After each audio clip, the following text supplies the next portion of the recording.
मैं doctor Kirti Mathur, associate professor political science, government Meera girls college Udaipur. आज हम बेंथम के उपयोगितावाद संबंधी विचारों का अध्ययन करेंगे। जेरेमी बेंथम का जन्म 1748 ईस्वी में लंदन के एक प्रतिष्ठित वकील परिवार में हुआ था। 19वीं शताब्दी के पूर्वार्ध में राजनीतिक चिंतन के क्षेत्र में इंग्लैंड की सबसे बड़ी देन उपयोगितावाद का सिद्धांत था। उपयोगितावाद एक नैतिक सिद्धांत है जिसका आधार सुखवाद है। उपयोगितावाद का प्रबल प्रतिपादन जेरेमी बेंथम ने किया। बेंथम से पूर्व David Hume, Richard Cumberland, Francis Hutcheson, Priestley आदि विचारकों ने उपयोगिता संबंधी विचार प्रकट किए, किंतु इस सिद्धांत को एक तर्क सम्मत और व्यवस्थित विचारधारा के रूप में ढालने का श्रेय बेंथम को है। इसलिए इसे बेंथमवाद भी कहते हैं और बेंथम ही उपयोगितावाद का जनक और प्रतिपादक कहलाता है। उपयोगितावाद का आधारभूत विचार उपयोगिता है। उपयोगिता ही राज्य के कार्यों का आधार है। इस सिद्धांत के अनुसार अधिकतम व्यक्तियों का अधिकतम हित राज्य की प्रगति और श्रेष्ठता की कसौटी है।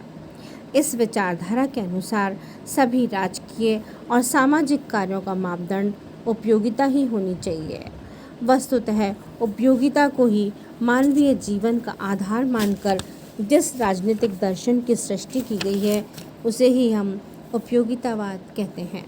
उपयोगितावादियों के अनुसार राज्य का अस्तित्व उसकी उपयोगिता के कारण ही है। बेंथम के अनुसार हम राज्य की आज्ञा का पालन ही इसलिए करते हैं कि आज्ञा पालन के संभावित दोष अवज्ञा के दोषों से कम है।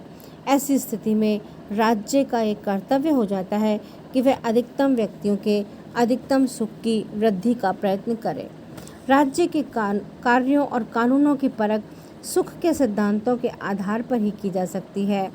राजनीतिक संस्थाओं, राजनीतिक रीतियों और जीवन के अन्य क्षेत्रों में केवल उपयोगिता ही मापदंड और इन संस्थाओं एवं कार्यों का औचित्य है। यदि राज्य के कानून लोक कल्याण की क्षमता नहीं रखते हैं तो उनमें परिवर्तन होना चाहिए। बेंथम ने अपने उपयोगितावाद का प्रतिपादन करते हुए नैतिकता की परंपरागत धारणाओं का खंडन किया है और सुखवाद के सिद्धांत का प्रतिपादन किया है। उपयोगितावाद बेंथम की समूची विचारधारा और चिंतन की आधारशिला है। बेंथम ने तत्कालीन समय में प्रचलित नैतिकता की सभी धारणाओं का खंडन किया। बेंथम के समय में नैतिकता के विषय में विभिन्न विचार प्रचलित थे और प्राय लोग जो हैं वो ईश्वर की इच्छा को नैतिकता का आधार मानते थे और ये मानना था कि धर्मशास्त्रों से ईश्वर की इच्छा का ज्ञान होता है। इसलिए उनका कहना था कि जो कुछ ईश्वर की इच्छा अर्थात धर्मशास्त्रों के अनुकूल है वह नैतिक है और जो कुछ इसके विपरीत है वह अनैतिक और पाप मूलक है। और इसके अतिरिक्त नैतिकता के संबंध में प्राकृतिक कानून की धारणा भी प्रचलित थी और दार्शनिक मनुष्य के अंतःकरण को नैतिकता का स्रोत मानते थे। बेंथम ने इन सभी को अस्वीकार करते हुए कहा कि ईश्वरीय इच्छा, प्राकृतिक विधि और अंतःकरण ये सब कुछ वैयक्तिक या आत्मगत कल्पनाएं हैं और मनुष्य को जो कुछ अच्छा लगता है उसी को ईश्वरीय इच्छा, प्राकृतिक विधि या अंतरात्मा के अनुकूल कह देता है। ईश्वरीय इच्छा, प्राकृतिक विधि या अंतरात्मा के संबंध में प्रामाणिक रूप से हमारे द्वारा कुछ भी नहीं कहा जा सकता, अतः ये धारणाएं निरर्थक हैं।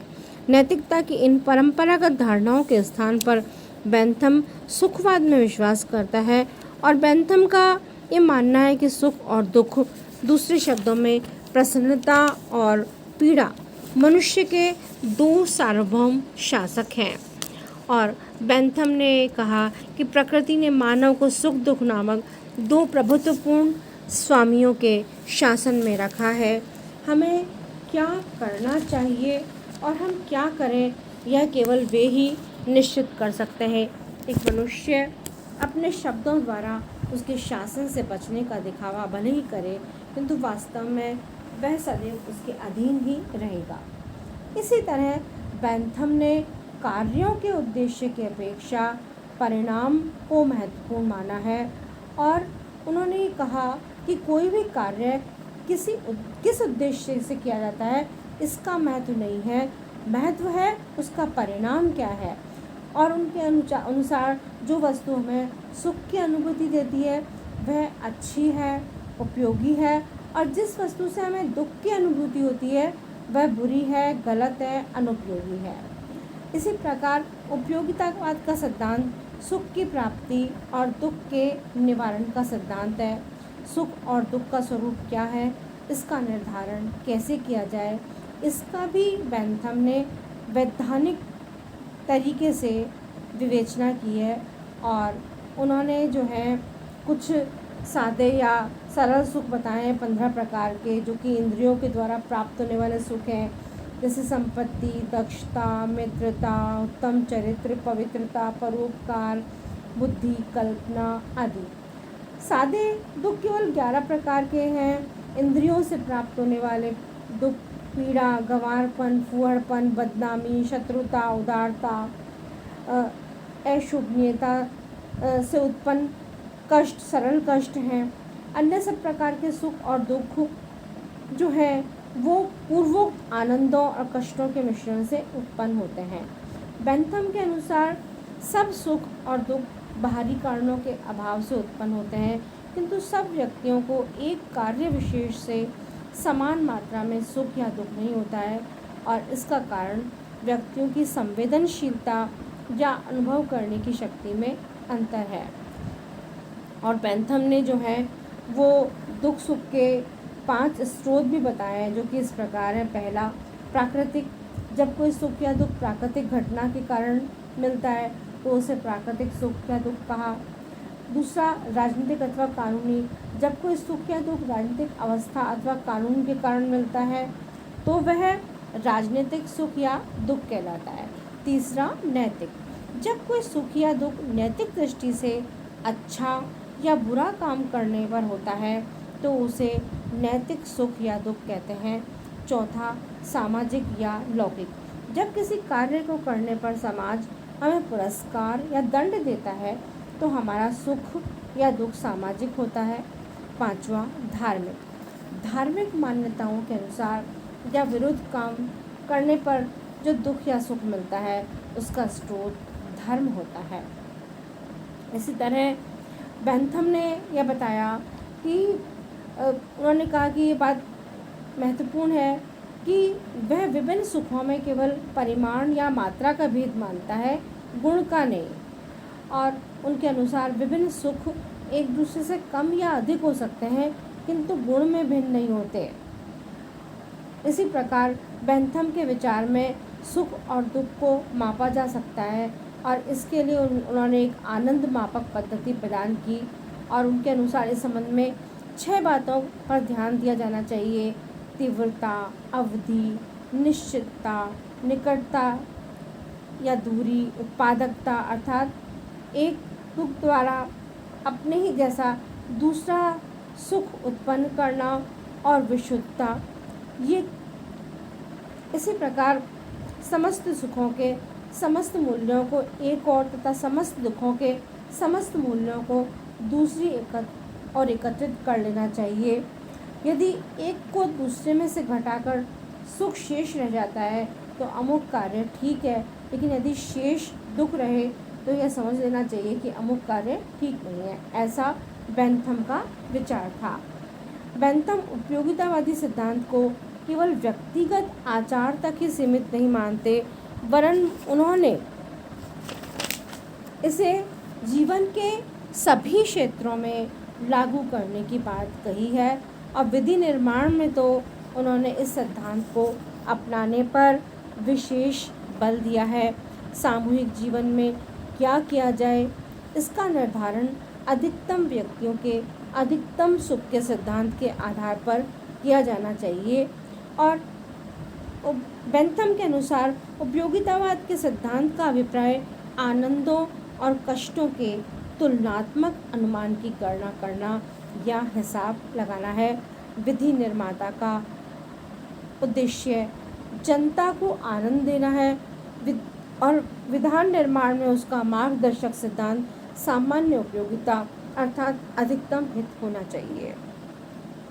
अतः बेंथम के उपयोगितावाद के प्रमुख सिद्धांतों का उपयोगिता संबंधी विचारों का विश्लेषण करने से हमें निम्न बातें जो हैं उपयोगितावाद के जो प्रमुख सिद्धांत हैं वो बेंथम के उपयोगितावाद संबंधी विचारों का अध्ययन करने से हमें ज्ञात होता है कि बेंथम का जो उपयोगितावाद है वो सुखवाद के सिद्धांत पर आधारित है और राज्य का कार्य अधिकतम व्यक्तियों के अधिकतम सुख की साधना करना है। इसी तरह से राज्य और समाज में अंतर है। आदर्शवादियों के विपरीत उपयोगितावादियों के अनुसार राज्य समाज से भिन्न एक संस्था है। समाज का क्षेत्र राज्य की अपेक्षा कहीं अधिक व्यापक है। राज्य गौण है और समाज प्रधान है। उपयोगितावादी यह भी मानते हैं कि सामाजिक व्यवस्था बनाए रखने के लिए राज्य आवश्यक है, किंतु वे चाहते हैं कि राज्य व्यक्ति के जीवन में अनावश्यक हस्तक्षेप न करे। इस प्रकार उपयोगितावादी राज्य और समाज में अंतर करते हुए राज्य को समाज के अंतर्गत स्थित एक संस्था मानते हैं। इसी तरह से उपयोगितावादी का ये मानना है कि राज्य के अस्तित्व का एकमात्र औचित्य मानव हित के लिए उसकी उपयोगिता है। इस प्रकार राज्य व्यक्ति के लिए है, वह एक साधन मात्र है। साध्य तो व्यक्तियों का व्यक्तिगत तथा सामूहिक कल्याण ही है।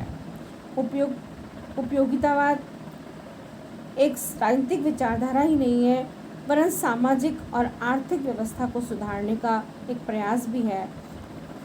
उपयोगितावाद एक प्रगतिशील विचारधारा है। तत्कालीन इंग्लैंड की न्याय, दंड और कानून आदि व्यवस्थाएं अत्यधिक भ्रष्ट हुई थी। ऐसी स्थिति में बेंथम जैसे उपयोगितावादी ने रूढ़िवाद के परित्याग का उपदेश दिया और उन्हें समाज के हित के आधार पर सामाजिक और आर्थिक सुधार का एक सुनिश्चित कार्यक्रम प्रस्तुत किया। इसी तरह से उपयोगितावाद समाज सुधार के लिए किसी क्रांति का सहारा लेने की बात नहीं कहता है। उदारवादी होने के कारण यह प्रजातंत्र में दृढ़ विश्वास करता है और इसी तरह से उपयोगितावाद राज्य की अपेक्षा शासन का सिद्धांत अधिक है। यह राज्य का विकास कैसे हुआ, राज्य का स्वरूप क्या है अथवा क्या होना चाहिए आदि सूक्ष्म प्रश्नों पर विचार नहीं करता। उपयोगितावाद अपना समस्त ध्यान व्यवहारिक शासन व्यवस्था और शासन के कर्तव्यों पर ही केंद्रित करता है। उपयोगितावाद के प्रतिपादक बेंथम के द्वारा दंड, न्याय व्यवस्था, जेल और शासन आदि के संबंध में भी विस्तार से विचार व्यक्त किए गए हैं। उपयोगितावाद की एक विशेषता यह है कि उपयोगितावादी दर्शन जो है वो राजनीति शास्त्र को ब्रिटिश विचारकों की देन है और इंग्लैंड के संविधान की भांति ही इसका क्रमिक विकास हुआ है और इसमें समय समय पर आवश्यकता अनुसार अनेक परिवर्तन होते रहे हैं। और बेंथम ने उपयोगितावाद को एक विशिष्ट रूप प्रदान किया है और बेंथम के उपयोगितावाद की विशेषता यह है कि वह विभिन्न सुखों में केवल मात्रा का भेद मानता है, गुण का नहीं। ऑस्टिन ने उपयोगितावाद को कानूनी रूप प्रदान करने का कार्य किया और मिल ने विभिन्न सुखों में मात्रात्मक भेद के साथ साथ गुणात्मक भेद को भी स्वीकार करते हुए इसे निम्न कोटि का भौतिकवाद कहलाने से बचाया। इस प्रकार उपयोगितावादी विचारधारा परिस्थितियों के अनुसार परिवर्तित होती रही।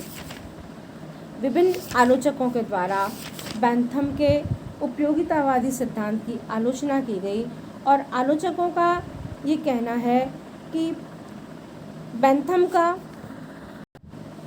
उपयोगितावाद का जो दर्शन है वो अत्यधिक अस्पष्ट है, क्योंकि अधिकतम व्यक्तियों का अधिकतम सुख मापना सरल नहीं है। आखिर हित या प्रसन्नता कोई ऐसी निश्चित स्वरूपवान वस्तु तो नहीं है जिसे तोला या मापा जा सके। इसी प्रकार आलोचकों का कहना है कि बेंथम के उपयोगितावाद का एक गंभीर दोष यह है कि यह मनोवैज्ञानिक तथा नीति शास्त्र की जो भ्रांत धारणाओं पर आधारित है। बेंथम मनुष्य को निरंतर सुख के पीछे दौड़ने वाला एक निरास्वार्थी प्राणी मानता है, जो कि उचित नहीं है।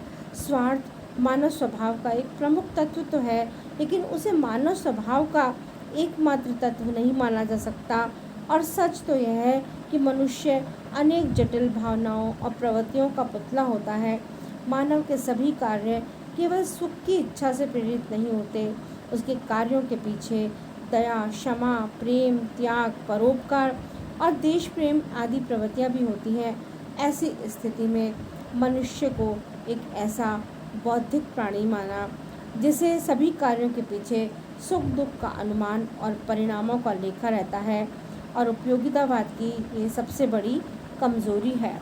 इसी तरह आलोचकों का कहना है कि बेंथम के उपयोगितावाद के सिद्धांत में ये बहुत बड़ी त्रुटि यह है कि वह विभिन्न सुखों में केवल मात्रा विषयक भेद को स्वीकार करता है, गुण विषयक भेद को नहीं।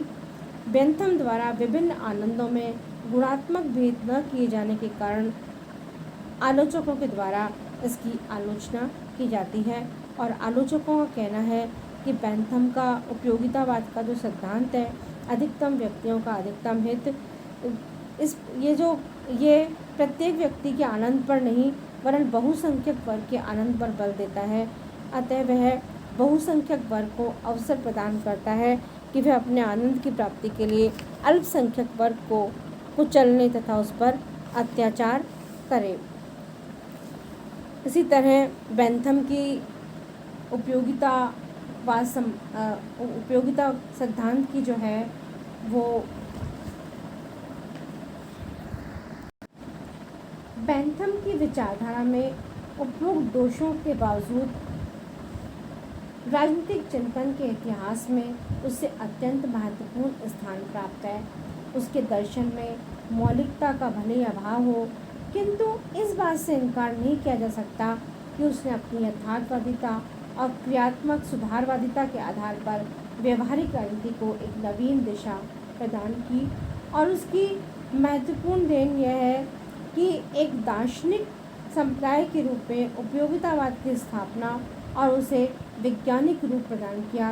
यद्यपि बेंथम के पूर्व डेविड हुम, प्रिस्टले, हडसन आदि विचारकों द्वारा उपयोगितावाद के सिद्धांत का प्रतिपादन किया जा चुका था, किंतु इस पुराने सिद्धांत को शास्त्रीय और व्यवस्थित रूप देने तथा इसे लोकप्रिय और शक्तिशाली विचारधारा बनाने का श्रेय बेंथम को ही प्राप्त है। इसी तरह बेंथम की देन है कि राज्य के कार्य और उद्देश्य के संबंध में भी उन्होंने नवीन सिद्धांत का विकास किया। बेंथम के पूर्व राज्य और उसके कार्यों के संबंध में आदर्शवादी दृष्टिकोण से विचार किया जाता था, किंतु बेंथम ने इस कल्पनात्मक राजनीतिक सिद्धांत की जड़ को हिला दिया और राज्यों के कार्यों के मापदंड हेतु अधिकतम व्यक्तियों के अधिकतम सुख का एक व्यवहारिक आधार प्रदान किया।